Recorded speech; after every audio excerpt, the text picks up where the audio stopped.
En el exigente mundo de la ingeniería aeroespacial en las instalaciones de la NASA en Huntsville, Alex Parker era solo un becario anónimo, el chico tranquilo e ignorado de la Michigan rural que limpiaba los desastres de los veteranos. Tras esa mirada modesta se escondía la mente de un prodigio que dominó las competiciones nacionales antes de que la tragedia los azotara. Cuando el crucial proyecto de defensa antimisiles de la NASA se enfrenta a un fracaso catastrófico, las estrellas del equipo se desmoronan bajo presión. Con las fechas límite acercándose y sus carreras en juego, Alex se encuentra en una encrucijada con sus diseños olvidados. La sombra de su pasado se cierne sobre él, amenazando con consumirlo una vez más. ¿Permanecerías en silencio en las sombras o lo arriesgarías todo para demostrar lo que se niegan a ver? Alex Parker se mueve por los relucientes pasillos del Centro de Investigación de Propulsión de Huntsville de la NASA como un fantasma de 24 años, pero con los hombros encorvados de quien intenta desaparecer. Su impactante mandíbula afilada, sus penetrantes ojos azules y su cabello castaño, cuidadosamente peinado y con canas prematuras, parecen un desperdicio en alguien que se esfuerza tanto por ser invisible. Sus sencillas camisas abotonadas siempre estaban ligeramente arrugadas. Su credencial del gobierno, perpetuamente volteada hacia atrás. Los demás becarios se congregaban junto a la estación de café, riéndose de los planes del fin de semana. Mientras Alex organizaba en silencio trabajos de investigación y calibraba equipos que los ingenieros superiores no se molestaban en revisar. Cuando hablaba, lo cual era poco frecuente, su voz apenas subía por encima de un susurro. La mirada bajaba, como si las baldosas pulidas del suelo pudieran juzgarlo con menos dureza que los rostros humanos. Los ingenieros veteranos lo habían apodado la sombra. No por malicia, sino por simple desdén. Ni siquiera se acordaban de incluirlo en los almuerzos de equipo ni en las celebraciones de los proyectos. Lo que no veían era cómo los dedos de Alex trazaban esquemas de cohetes con extraordinaria precisión a altas horas de la noche, cuando las instalaciones se vaciaban. No se percataban de cómo sus ojos analizaban los cálculos de empuje con una brillantez matemática que los dejaría atónitos si se molestaran en mirar. No podían ver la foto desgastada que guardaba en su cartera, una versión adolescente de sí mismo, sosteniendo un trofeo reluciente del Campeonato Nacional de Diseño Aeroespacial. De pie junto a su radiante padre, con uniforme de la Fuerza Aérea y condecorado con medallas, la inscripción en la espalda dice: «A mi hijo, que un día tocará las estrellas, nunca dejes de alcanzarlas». Los bordes están deshilachados por haber sido desplegados y vueltos a doblar innumerables veces. El apartamento de Alex es espartano, salvo por una pared cubierta de intrincados bocetos de diseño de cohetes que revelan conceptos revolucionarios de propulsión. Su estantería contiene textos de física avanzada con complejas ecuaciones garabateadas en los márgenes. Correcciones a fórmulas, desarrolladas por científicos de renombre. Encima, la estantería es una estantería. De su escritorio cuelga un fragmento de metal chamuscado en un marco sencillo, la única pieza que recuperó de la explosión que lo cambió todo. Casi todas las noches, se queda dormido en su escritorio, diseñando cohetes que nadie verá jamás, con el suave resplandor de su lámpara iluminando una mente brillante que el mundo ha olvidado. A veces, se despierta sobresaltado, con la mano temblorosa al regresar las pesadillas. En esos momentos, contempla la fotografía de su padre y se pregunta si está traicionando ese legado al esconderse a plena vista. 5 años antes, Alex Parker no era una sombra, sino una supernova. A los 19 años, fue el finalista más joven de la prestigiosa competencia de innovación aeronáutica del MIT. Representando a su pequeño programa de ingeniería en la Universidad Estatal de Michigan contra las grandes potencias de la Ivy League, su revolucionario diseño de cohete utilizó una mezcla de combustible patentada que prometía un 40% más de eficiencia con un impacto ambiental drásticamente reducido. La comunidad aeroespacial murmuraba que estaban presenciando el surgimiento del próximo Elon Musk o Wernher von Braun. El padre de Alex, Conal James Parker, había pospuesto su despliegue militar en Afganistán para asistir a la final de la competencia. Como piloto condecorado de la Fuerza Aérea y experto en sistemas aéreos, había sido la inspiración de Alex y su primer profesor de ingeniería, construyendo modelos de cohetes con su hijo desde que tenía 5 años. La prueba final de la competencia requería que cada equipo lanzara un prototipo a escala de su diseño. Alex se mantuvo confiado a los mandos, mientras su padre observaba con orgullo desde la sección VIP, la competición, donde representantes de la NASA, SpaceX y Boeing evaluaban futuras perspectivas de reclutamiento. Comenzó la cuenta atrás y el cohete de Alex ascendió perfectamente hasta la marca de los 3 segundos. Lo que sucedió a continuación fue una pesadilla para Alex durante años. Una interacción inesperada del combustible, una ruptura catastrófica en la cámara de combustión y una bola de fuego que envolvió el área de pruebas. Los sistemas de emergencia contuvieron la mayor parte de la explosión, pero los escombros proyectados impactaron a varios espectadores. Entre ellos estaba el coronel Parker, quien empujó a 2 estudiantes a un lugar seguro antes de que la metralla le perforara el pecho. Murió en la ambulancia. Sus últimas palabras para Alex fueron un susurro: «Sigue intentándolo». La investigación absolvió a Alex de negligencia, pero citó fallos de diseño experimental y protocolos de seguridad inadecuados. De la noche a la mañana, los medios de comunicación pasaron de celebrar a un prodigio a analizar una tragedia. El MIT se distanció de la competición. Antiguos seguidores cuestionaron la comprensión fundamental de Alex de la física de la propulsión. Aunque terminó su carrera, las ofertas de trabajo se evaporaron y su asesor de tesis le sugirió carreras menos ambiciosas. El trauma se manifestó físicamente. Alex desarrolló un ligero temblor en la mano derecha que aparecía cada vez que se acercaba al equipo de pruebas de cohetes. El golpe final llegó cuando la ceremonia póstuma de condecoración de la Fuerza Aérea del coronel Parker coincidió con su citación ante la Junta de Revisión de Seguridad Aeronáutica, donde oficiales militares entregaron a su madre una bandera y una medalla en honor al último acto de heroísmo de su padre. Alex se sentó solo en una sala de conferencias estéril observando a veteranos de la ingeniería diseccionar sus fallos de diseño en enormes pantallas de proyección. El presidente de la Junta, el Dr. Lawrence Wintersnow, director del proyecto en la NASA Huntsville, concluyó la sesión afirmando: «La innovación teórica sin consideraciones prácticas de seguridad no es genialidad. Es una hora de aficionados peligrosa». Esa noche, Alex guardó sus premios, quemó sus cuadernos de diseño y guardó bajo llave el fragmento de metal que había recuperado del lugar del accidente. Solicitó los puestos más anónimos que pudo encontrar, abriéndose camino a través de 3 centros de investigación cada vez más desconocidos antes de aterrizar en la NASA Huntsville, irónicamente bajo la dirección del Dr. Fraude.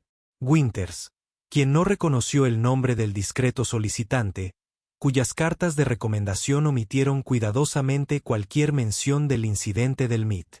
Durante años, Alex evitó por completo el diseño de propulsión, centrándose en cambio en el análisis estructural mundano y las tareas administrativas. El temblor en su mano se convirtió en su recordatorio constante para permanecer invisible, para nunca más extenderse más allá de su alcance. La iniciativa de defensa Artemis representa el proyecto de defensa antimisiles más ambicioso de la NASA en décadas, un sistema de interceptores de cohetes de próxima generación, que podría neutralizar amenazas hipersónicas en el espacio casi orbital, con el aumento de las tensiones en el mar de China Meridional y el avance de las capacidades de Corea del Norte. El Pentágono ha acelerado el programa con un presupuesto sin precedentes y un plazo increíblemente ajustado. El Pentágono ha sido una misión muy exitosa. Tras la interceptación, descarta la preocupación como una exageración teórica. Alex observa una falla fundamental en sus cálculos de disipación de calor, pero permanece en silencio, con la mano ligeramente temblorosa mientras toma notas en la última fila. El Dr. Winters concluye la reunión recordando a todos que la seguridad de la nación depende de soluciones prácticas, no de experimentos académicos. Su mirada recorre la sala de una manera que hace que Alex se encoja aún más en su silla. 2 semanas después, las pruebas preliminares de Rivera muestran resultados preocupantes. El motor se sobrecalienta justo donde Mark preveía problemas. En la reunión de emergencia del equipo que sigue, Rivera culpa a la calidad del material y exige reemplazos. Cuando un ingeniero superior sugiere reconsiderar el enfoque fundamental, Rivera espeta, a menos que tengas un diseño mejor escondido en el cajón de tu escritorio. Seguimos según lo planeado. La sala queda en silencio, salvo por el momento en que Mark deja caer accidentalmente su tableta, llamando la atención de todos. Rivera aprovecha el momento para dar un ejemplo. Ya que nuestro becario considera esto tan relevante, ¿quizás tenga una solución? No. Entonces quizás centrarse en tomar notas precisas en lugar de interrumpir a los ingenieros. Las risas recorren la sala mientras el rostro de Mark arde de humillación. El proyecto entra en su fase crítica, con el trabajo nocturno volviéndose obligatorio. El equipo se fractura aún más bajo la presión. Con los clics formándose alrededor de los ingenieros superiores, Mark se convierte en el custodio no oficial de las instalaciones de pruebas. Limpiando después de experimentos fallidos y organizando datos que otros no se molestan en manejar. Durante una noche, Mark encuentra a Rivera sola, intentando desesperadamente rescatar su diseño después de otra prueba fallida. Cuando ella se da cuenta de que él la observa, su máscara profesional se resquebraja. Disfrutando de la vista. Debe ser genial no tener más responsabilidades que ir a buscar café. Algunos tenemos nuestras carreras en juego. Mark intenta sugerir una pequeña modificación, pero Rivera lo interrumpe. Un becario de algún colegio comunitario de Michigan me va a dar una charla sobre propulsión avanzada. ¿Sabes dónde está tu sitio? La situación se deteriora aún más cuando llegan funcionarios del Pentágono para una revisión del progreso. La presentación es un desastre.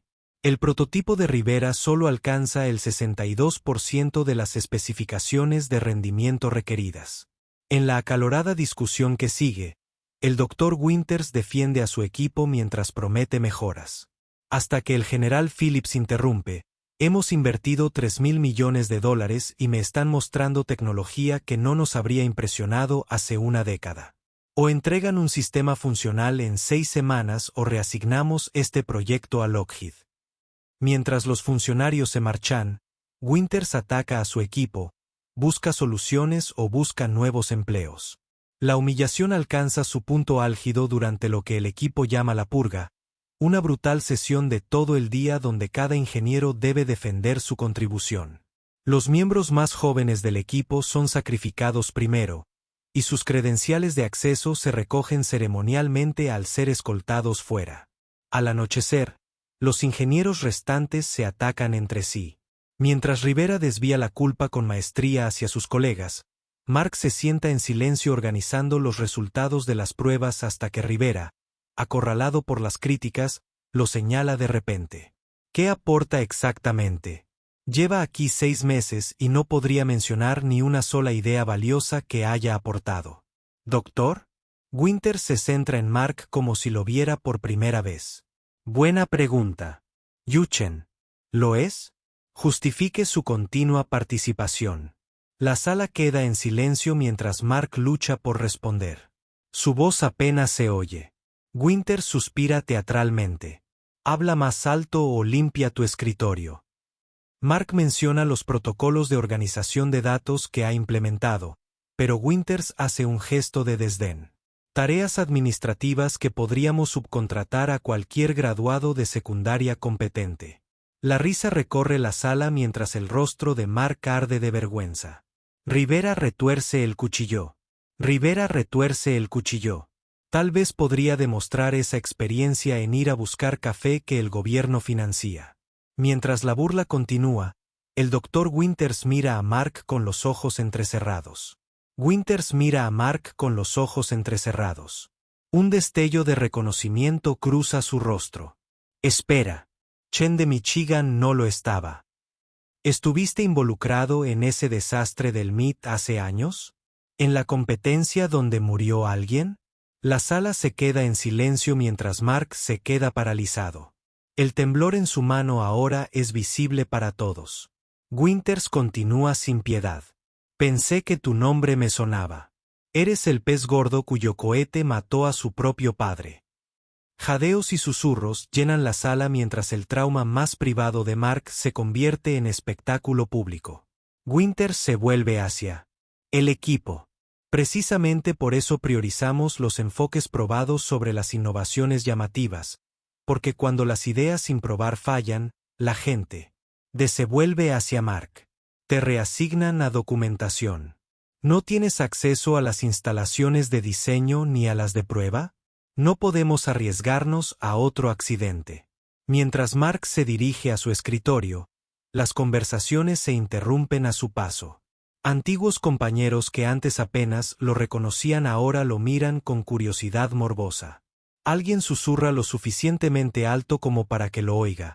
Imagina matar a tu propio padre con tu diseño. Por la tarde, su espacio de trabajo se ha trasladado a un almacén reformado cerca del muelle de carga de las instalaciones. Su autorización de seguridad ha sido rebajada. Su humillación final llega cuando recibe un correo electrónico de Recursos Humanos que le exige completar cursos de formación en seguridad correctiva, que normalmente se asignan a los becarios de la primera semana. El mensaje se copia a todo el equipo del proyecto con el asunto Remediación crítica de seguridad para personal de alto riesgo. Esa noche, mientras las instalaciones se vacían, Mark se sienta solo en su oficina del almacén. Rodeado de cajas de equipos obsoletos, en la pantalla de su ordenador hay un formulario de solicitud de traslado de empleado. Medio completado. Su mano se cierne sobre el teclado, temblando no de miedo, ahora, sino de algo más profundo, silencioso, una rabia creciente que finalmente ha alcanzado su punto álgido. 3 de la madrugada. Encuentra a Mark en su apartamento, rodeado de cajas a medio empacar. Su carta de renuncia está completa en su portátil, solo necesita su firma. La solicitud de traslado fue denegada. Winters, en cambio, se ofreció generosamente a proporcionar una carta de recomendación para puestos fuera del sector aeroespacial, sugiriendo que la docencia en un centro de formación profesional podría ser más apropiada para su perfil de riesgo. El teléfono de Mark contiene 17 llamadas perdidas de su madre, quien vio en un blog de noticias que se mencionaba al ingeniero de accidentes del MIT que trabaja en el problemático proyecto de la NASA. La humillación del mañana ya parece predeterminada. Mark saca el fragmento de metal quemado del accidente de su padre, dándole vueltas entre sus manos temblorosas. Por primera vez en 5 años, se permite llorar no con lágrimas delicadas, sino con sollozos desgarradores que lo dejan sin aliento en el suelo junto a su cama.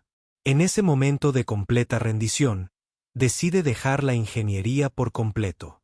Quizás una vida tranquila, enseñando física en un instituto de algún pueblo pequeño, le proporcionaría el anonimato que anhela. Empieza a borrar archivos de su portátil. Años de diseños, simulaciones y cálculos secretos que nadie ha visto jamás. Mientras se prepara para borrar la carpeta que contiene su concepto de interceptor rediseñado, la foto de su padre cae del escritorio. El cristal se agrieta al impactar contra el suelo, lo que obliga a Mark a retirar la fotografía para evitar más daños. Detrás, descubre una nota manuscrita que nunca había visto, con palabras adicionales que su padre había escrito debajo de la inscripción principal. Fracasar no es caer. Fracasar es mantenerse en el suelo cuando sabes que puedes volar. Los hombres Chen no se quedan en el suelo. Mark recorre con los dedos la letra de su padre. Recordando cómo el coronel Chen le hablaba de los protocolos de emergencia durante las exhibiciones de vuelo, la diferencia entre la muerte y la supervivencia a menudo se reducía a si un piloto entraba en pánico o si el problema se solucionaba. Mark mira la pantalla de su portátil, donde su programa de simulación muestra el rendimiento proyectado de su interceptor rediseñado, cuyas cifras teóricas superan los requisitos del Pentágono en un 43%. Su mano temblorosa se estabiliza al cerrar la carta de renuncia sin firmarla. En cambio, abre un nuevo documento y comienza a detallar meticulosamente su diseño alternativo, trabajando toda la noche con una concentración que no había sentido en años. Al amanecer, ha elaborado una propuesta exhaustiva, no para el Dr. Winters ni para Rivera, sino para sí mismo, una promesa a la memoria de su padre. A la mañana siguiente, Mark llega a las instalaciones antes que nadie.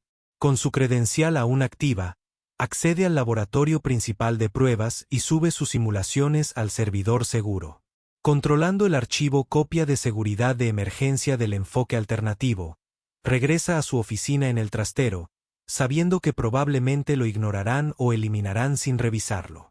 Cuando el equipo llega a su reunión matutina de crisis, Mark no está invitado, pero puede oír el tono cada vez más desesperado de Rivera a través de las delgadas paredes mientras informa de otra prueba fallida y de un mayor deterioro de las métricas de rendimiento. Por la tarde, el pánico cunde por las instalaciones. Con el regreso inesperado del general Phillips con su equipo de evaluación, el Pentágono ha adelantado su plazo 2 semanas debido a información sobre capacidades adversarias aceleradas.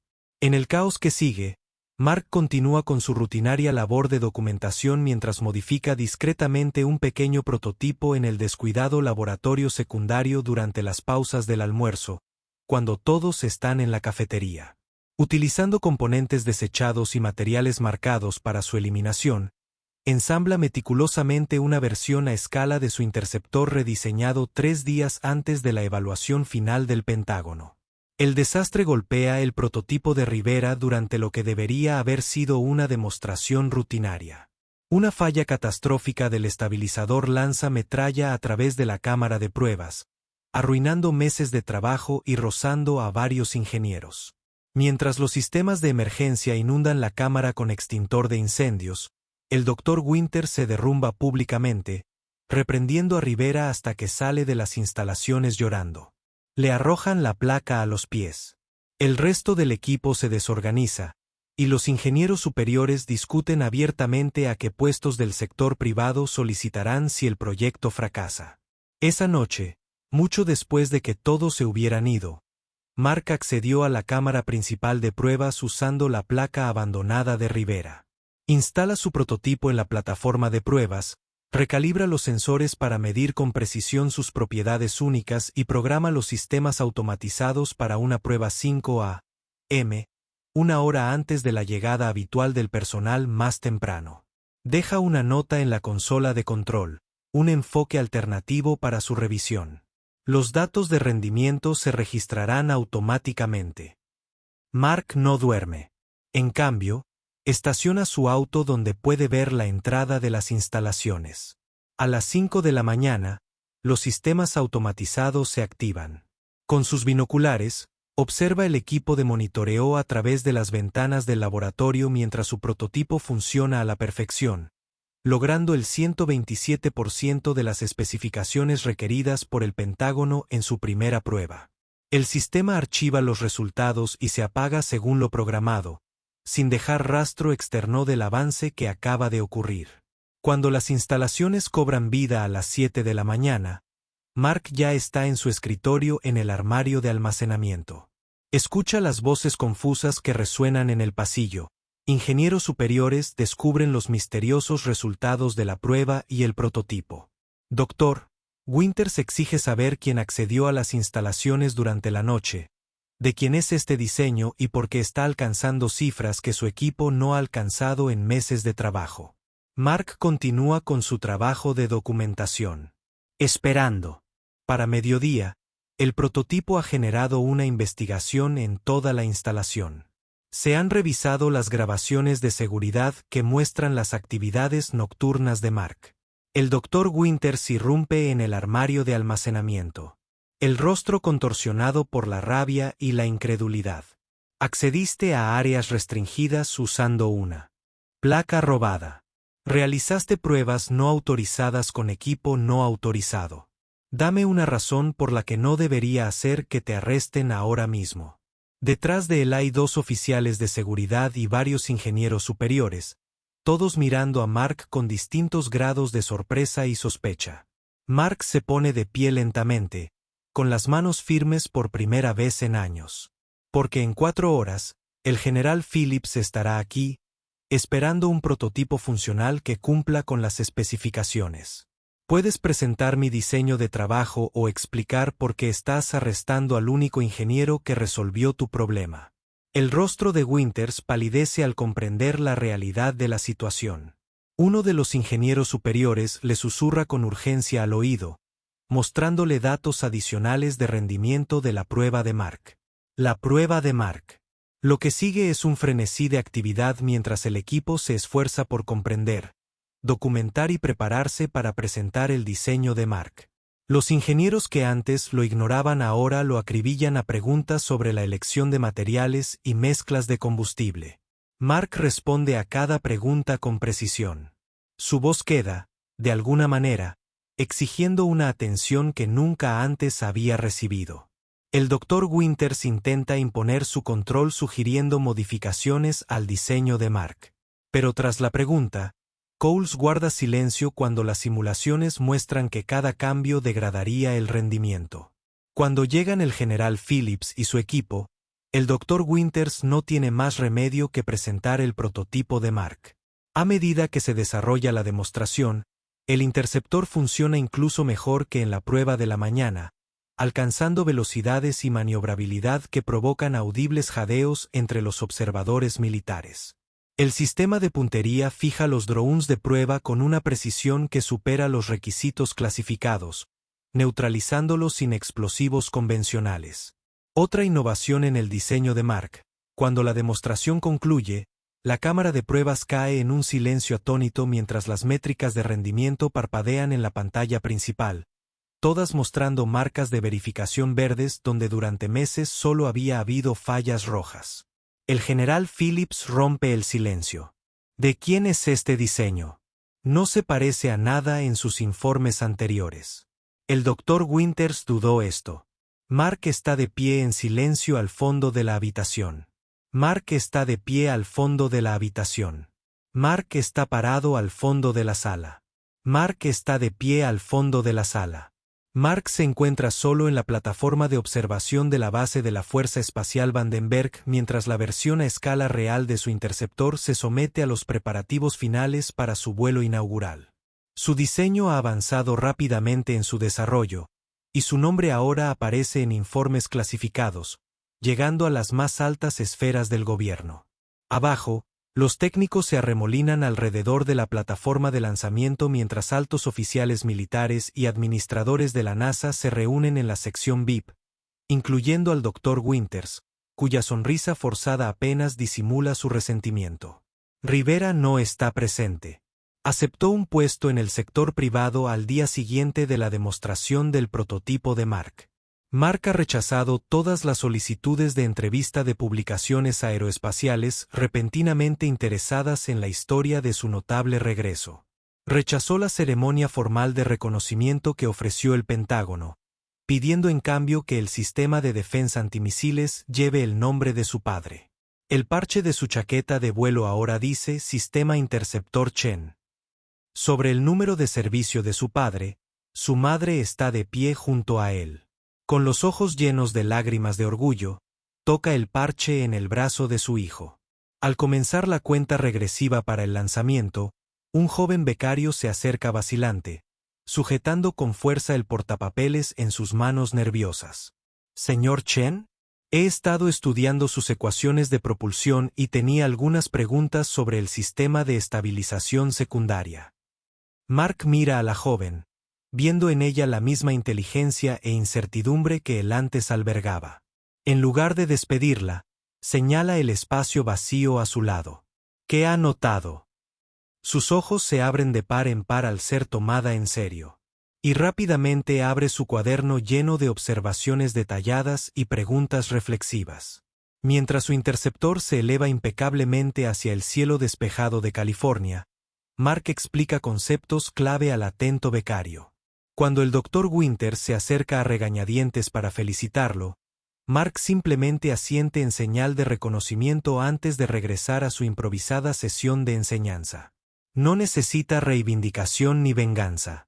El legado de su padre ahora se eleva hacia las estrellas, protegiendo en lugar de destruir. En ese momento, Mark se da cuenta de que el temblor en su mano no ha regresado en semanas.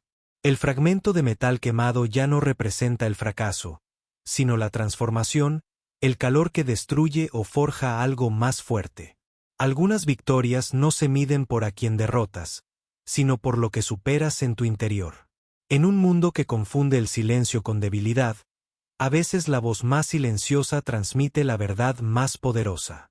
¿Alguna vez has visto a alguien ascender de la invisibilidad a un fin indispensable? ¿Te has preguntado cuántas otras voces ocultas podrían cambiar nuestro mundo si tan solo escucháramos?